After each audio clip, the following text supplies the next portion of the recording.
Firman Tuhan pada malam hari ini terambil dari kitab Amsal pasal yang ke-7 ayat 1 sampai ayatnya yang ke-5.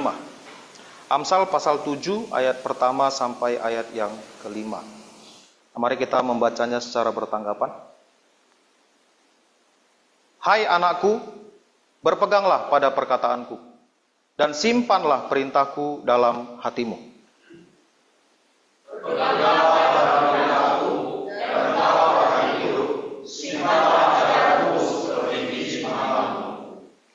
Tambatkanlah semuanya itu pada jarimu, dan tulislah itu pada loh hatimu.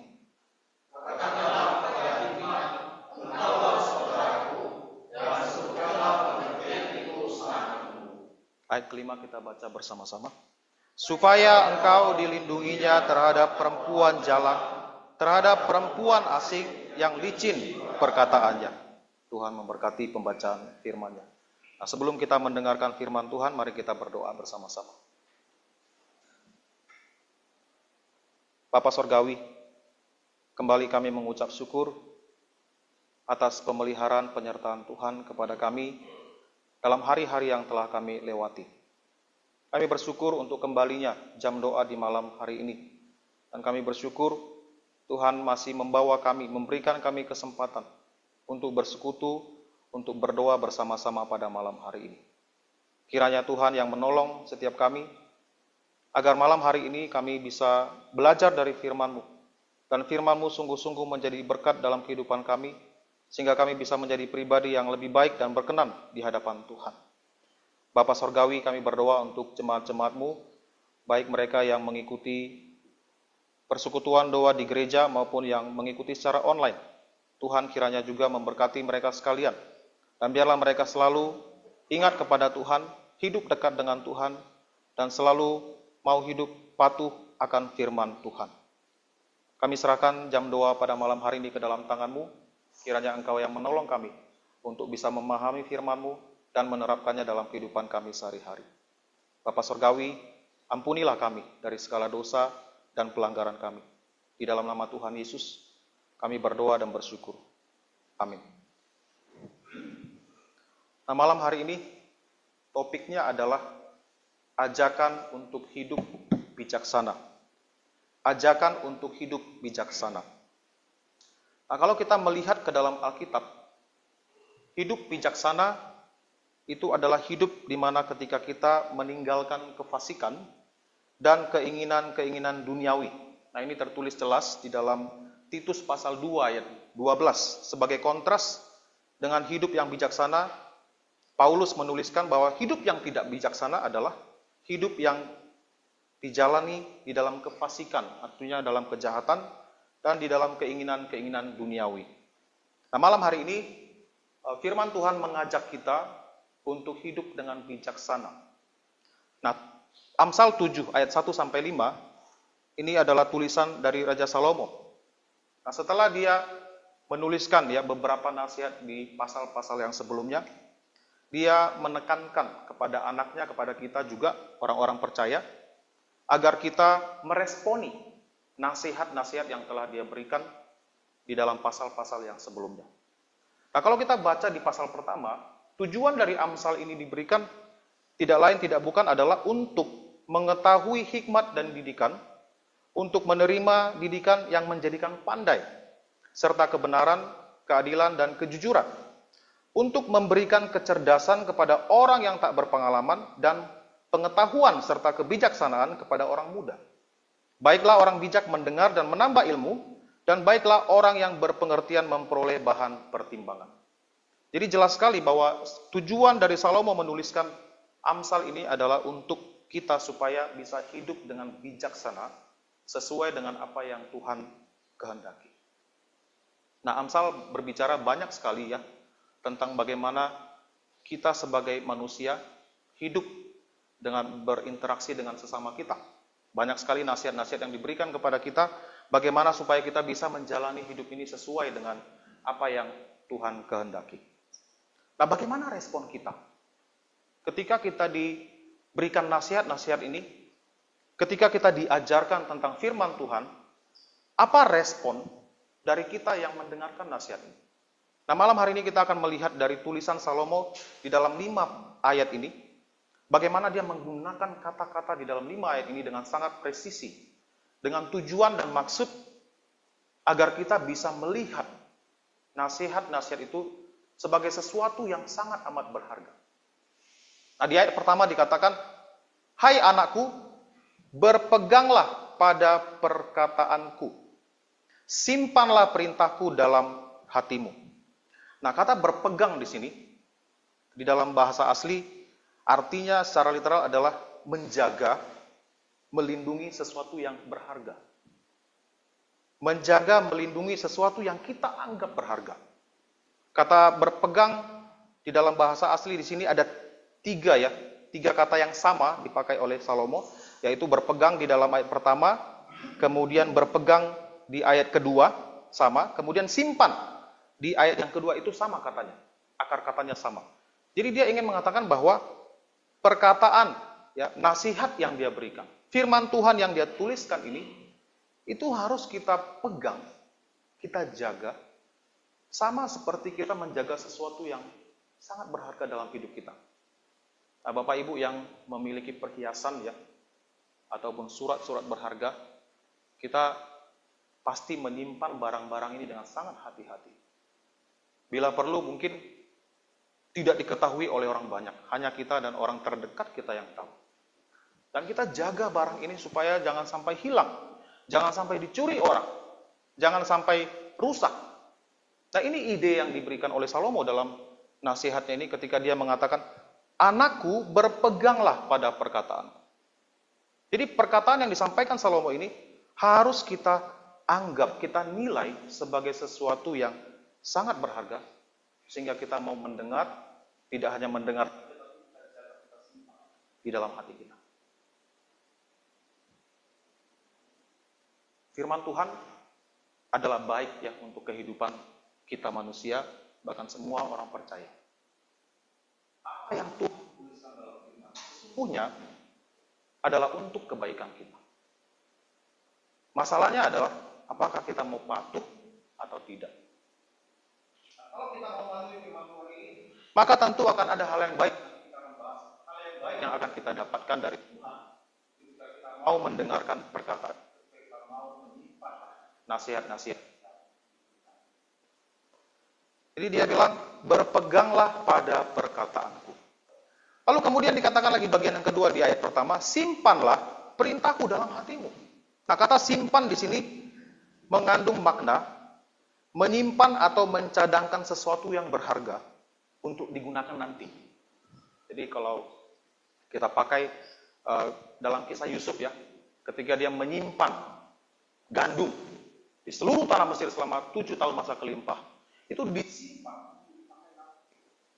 Jadi idenya di sini adalah firman Tuhan ketika kita dengarkan itu tidak boleh berlalu begitu saja. Kita pegang sebagai sesuatu yang berharga, lalu kita simpan dalam hati kita, dan kita harus paham bahwa ini nanti berguna. Saya akan gunakan nanti dalam ketika saya menghadapi ujian dalam hidup ini. Firman Tuhan ini akan menjadi pegangan.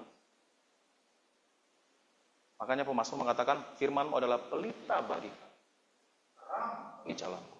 Ketika kita menghadapi situasi yang sulit, di mana di sekitar kita gelap sekali, tidak tahu mau melangkah kemana, maka firman Tuhan jadi pelita untuk menerangi jalan kita supaya kita tahu mana kita harus melangkah. Jadi Salomo bilang, perintah yang dia sampaikan ini harus kita simpan sebagai sesuatu yang berharga, nanti akan kita gunakan ketika kita menghadapi situasi sulit. Simpan di dalam hati kita. Jadi firman Tuhan yang telah kita dengarkan, kita pelajari, itu tidak boleh berlalu begitu saja.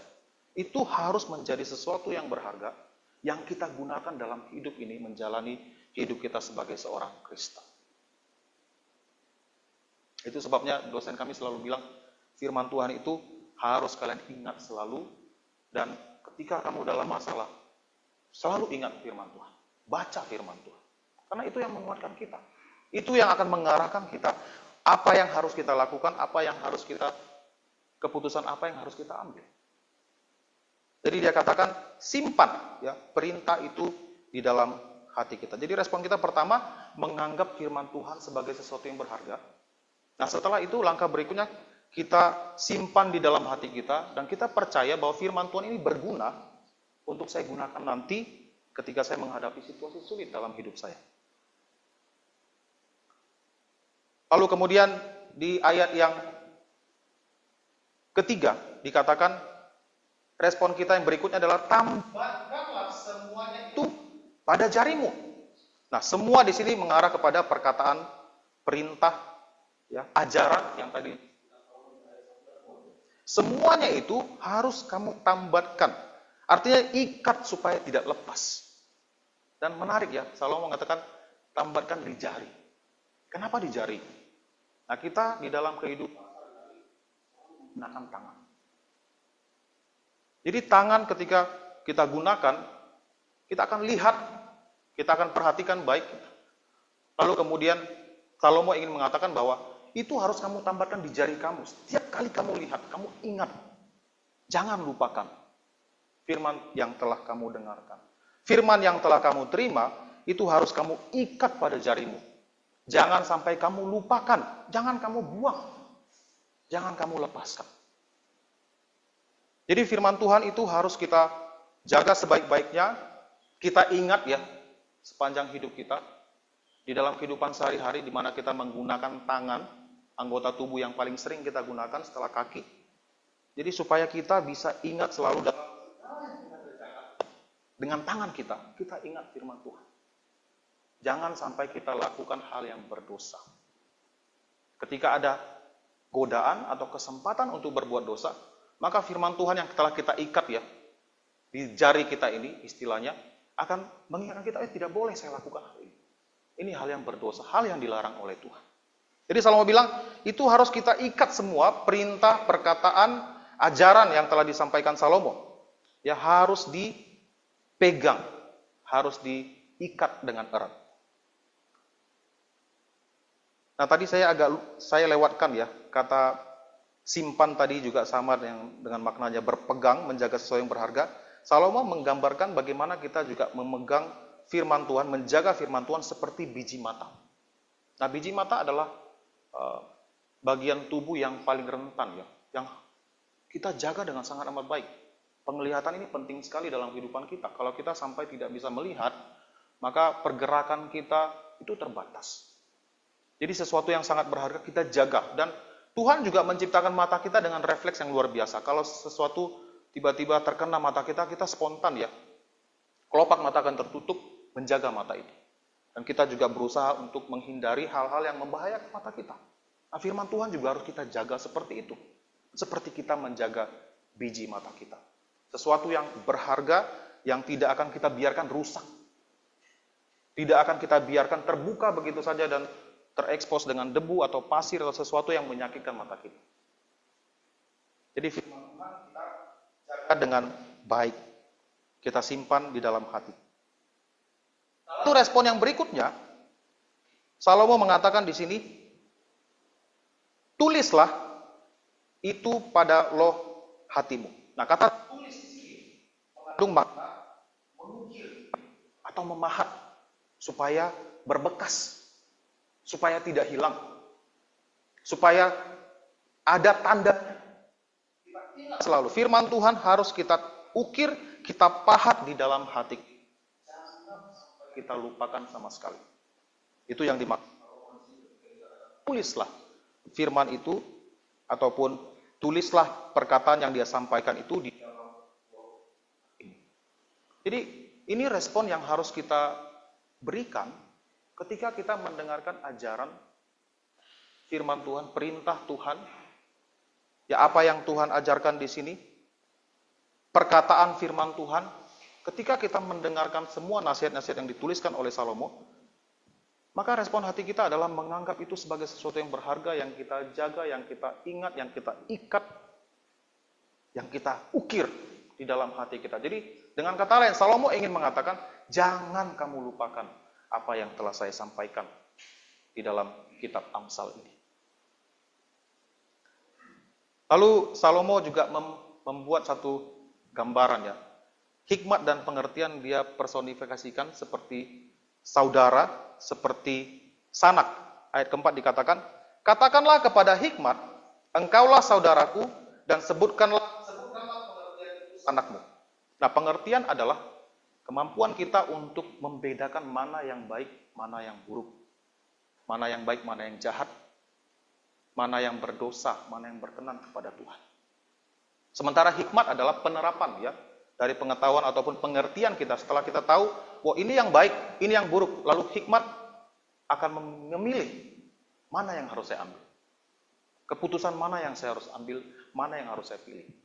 Jadi Salomo bilang, kamu harus bilang kepada hikmat itu, engkaulah saudaraku. Nah kalau kita lihat dalam bahasa asli ini saudara perempuan. Yang sama. Kenapa dia pakai istilah saudara perempuan atau saudara dan juga sanak? Nah ini adalah kelompok orang yang dekat dengan kita. Saudara kandung, orang-orang yang dekat dengan kita. Orang-orang yang kita kenal, sanak, saudara juga adalah orang-orang yang kita kenal, yang kita kasihi. Dengan kata lain, Salomo ingin mengatakan bahwa hikmat dan pengertian tidak boleh menjadi sesuatu yang asing bagi kita. Kita harus kenal, bahkan harus miliki, punya hubungan. Seperti dikatakan saudara perempuan, sanak, ada hubungan, relasi kita dengan hikmat. Hikmat itu harus ada dalam hidup kita sebagai orang Kristen. Nah, jadi firman Tuhan juga kadang-kadang digambarkan atau dianalogikan sebagai hikmat. Hikmat yang datang dari Tuhan untuk kita patuhi sehingga kita bisa hidup dengan bijaksana. Jadi ketika kita mendengarkan firman Tuhan, nasihat-nasihat yang diberikan, maka kita harus menganggap itu sebagai sesuatu yang begitu dekat dengan kita. Tidak asing. Kita punya hubungan. Kita mengerti firman Tuhan dan kita mau patuh kepada firman Tuhan. Nah ini respon yang diharapkan dari kita Bapak Ibu. Ketika kita belajar firman Tuhan, mendengarkan nasihat-nasihat yang dituliskan oleh Salomo di sini, respon kita adalah kita harus melihat semua itu sebagai sesuatu yang berharga. Dan menjadikan hikmat dan pengertian ini sebagai sesuatu yang kita kenal baik dalam hidup kita. Kita terapkan dalam kehidupan kita sehari-hari. Nah, setelah kita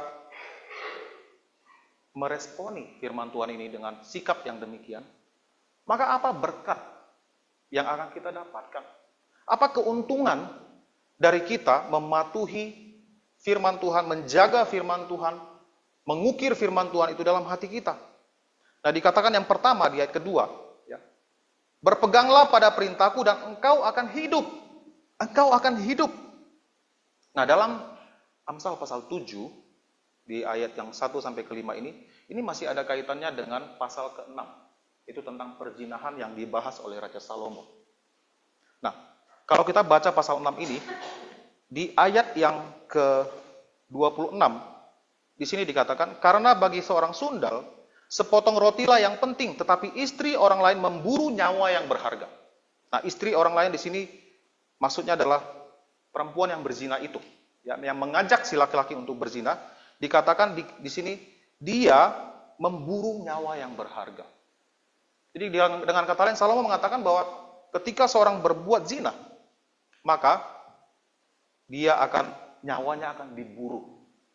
Bisa mengalami kematian. Kita bisa baca di bagian terakhir ayat 34 dan 35 ketika suami dari si istri mengetahui bahwa dia akan geram terhadap laki-laki tersebut, tidak kenal belas kasihan pada hari pembalasan dendam. Jadi bicara tentang perzinahan yang dibahas di pasal ke-6. Jadi dengan kata lain, kalau kita mematuhi firman Tuhan, kita akan hidup. Sebaliknya kalau kita tidak patuh, maka kita akan mati.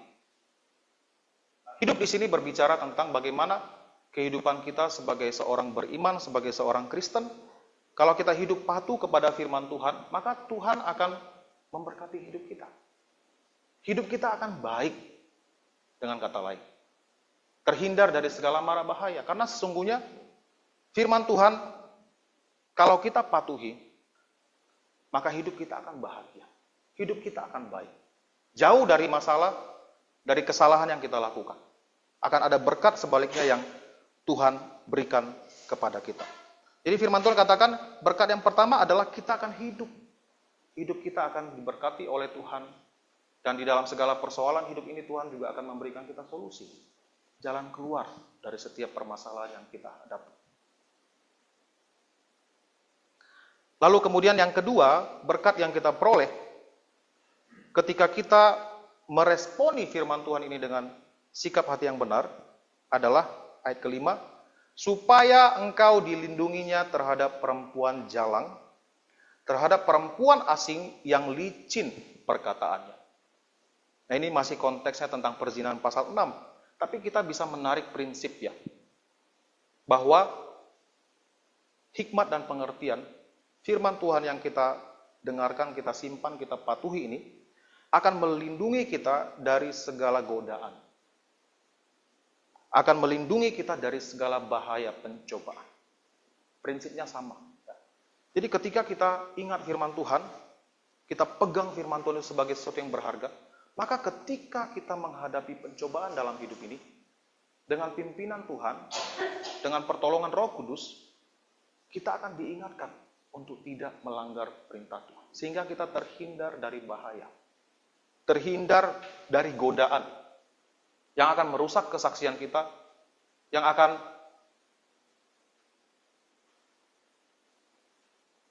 mengancam nyawa kita bahkan, ketika kita hidup tidak sesuai dengan apa yang Tuhan kehendaki. Jadi Tuhan akan melindungi kita ketika kita memegang firman Tuhan ini, menyimpannya di dalam hati kita, kita dilindungi dari bahaya dan godaan yang kita hadapi dalam hidup ini. Sebagai seorang Kristen, tentu kita sudah mendengarkan banyak sekali firman Tuhan. Dalam kebaktian umum, persekutuan doa, mungkin juga dalam komisi-komisi yang kita ikuti. Banyak sekali nasihat firman Tuhan yang telah kita dengar, yang kita sudah mungkin mengerti dengan sangat baik. Tapi dalam kesemuanya ini, apakah kita selalu melihat bahwa firman Tuhan ini adalah sesuatu yang mutlak harus kita patuhi? Sesuatu yang kita anggap pasti baik. Mungkin secara akal logika kita, kalau kita melihat, mungkin kalau saya lakukan ini, saya akan menghadapi kesusahan, akan menghadapi tantangan. Tapi karena Tuhan yang mengatakan, saya akan patuhi juga. Saya akan lakukan juga. Nah, sebagai contoh ya, firman Tuhan kan berkata bahwa kita harus mengingat dan menguduskan hari Sabat. Ini adalah perintah yang kita tahu sangat baik, kita kenal dengan sangat jelas, bagaimana hari Minggu kita akan beribadah kepada Tuhan.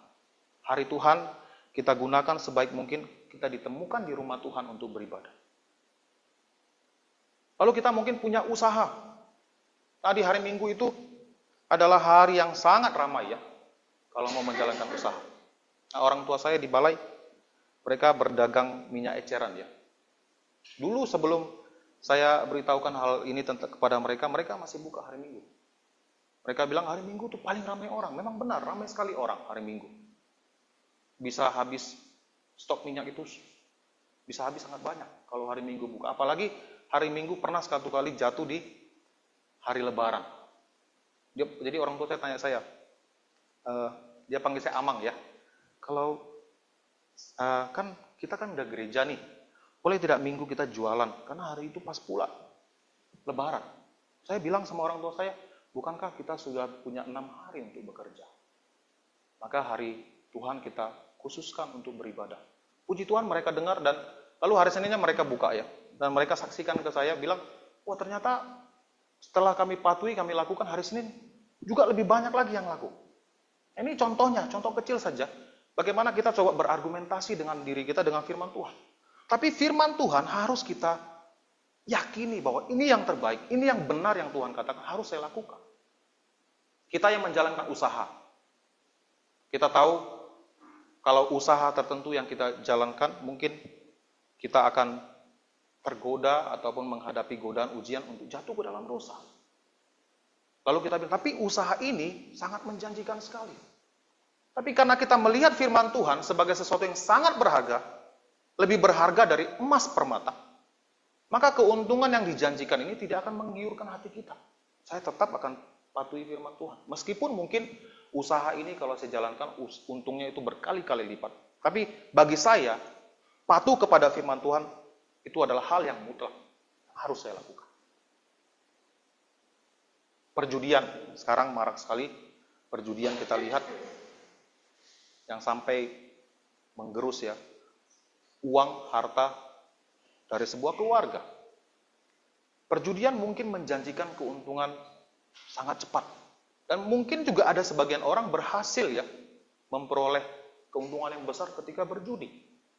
Tapi karena kita melihat bahwa perjudian adalah bentuk dari keserakahan dan perjudian dilarang oleh firman Tuhan, meskipun itu menjanjikan keuntungan yang besar, saya menganggap firman Tuhan jauh-jauh lebih berharga. Maka saya tidak akan tergiur dengan hal itu. Ini prinsip yang sama yang kita terapkan dalam semua pencobaan godaan yang kita hadapi dalam hidup ini. Jadi kalau kita memandang firman Tuhan sebagai sesuatu yang sangat berharga, kita akan jaga, kita akan patuhi, kita akan turuti. Terlepas dari godaan, ya, tawaran dunia ini menawarkan kenikmatan hidup, kita tidak akan tergoda. Karena firman Tuhan adalah hal yang sangat berharga dalam hidup saya. Inilah yang ditawarkan Salomo. Respon kita dalam melihat firman Tuhan harus seperti yang dia katakan dalam beberapa ayat yang sudah kita bahas. Nah, dengan demikian, maka ajakan untuk hidup bijaksana ini akan menjadi efektif dalam hidup kita. Kita mau hidup sesuai dengan apa yang Tuhan perintahkan, apa yang Tuhan ajarkan. Jadi ketika dalam hidup ini menghadapi godaan, ujian, tak peduli ujian godaan itu sebesar apapun kenikmatan yang dijanjikan. Kalau kita melihat firman Tuhan jauh-jauh lebih berharga daripada itu, maka dengan pertolongan Tuhan kita tidak akan jatuh. Kita tidak akan berbuat dosa terhadap Tuhan. Nah, dari ini adalah ajakan bagi kita semua Bapak Ibu yang dituliskan oleh Raja Salomo. Maukah kita menerima ajakan ini, meresponi ajakan ini dengan sikap hati yang melihat firman Tuhan sebagai sesuatu yang sangat berharga, yang kita jaga, kita lindungi, seperti sesuatu yang sangat amat berharga, seperti biji mata kita. Maukah kita mengukirnya, memahatnya di dalam hati kita, dalam hidup ini? Nah, kalau kita responi demikian, maka saya percaya dengan pimpinan Tuhan, kita bisa hidup bersaksi bagi Tuhan dimanapun kita berada. Nah, kiranya menjadi berkat, mari kita berdoa bersama-sama. Bapa Sorgawi, ajarilah kami untuk meresponi perintah, ajaran yang telah Engkau tuliskan dalam firman-Mu. Bantulah kami Bapa untuk bisa melihat bahwa firman-Mu adalah sesuatu yang sangat amat berharga yang harus kami simpan di dalam hati kami. Dan ketika ada ujian, pencobaan yang kami hadapi dalam hidup ini, kami bisa menolak segala hal yang berdosa dan berpegang teguh pada kebenaran firman-Mu. Bapa Sorgawi, kiranya Engkau juga menolong kami dalam kehidupan kami sebagai seorang percaya, agar kami terus dikuatkan dalam iman dan diberikan kekuatan hikmat, pengertian, agar kami bisa hidup sesuai dengan apa yang Tuhan kehendaki. Ampuni kami bila selama ini kami gagal untuk mematuhi firman-Mu, untuk hidup seturut dengan apa yang Engkau ajarkan. Biarlah kami bisa berkomitmen untuk bisa hidup berkenan kepadamu setiap hari. Ini doa permohonan kami kepadamu. Di dalam nama Tuhan Yesus kami berdoa. Amin.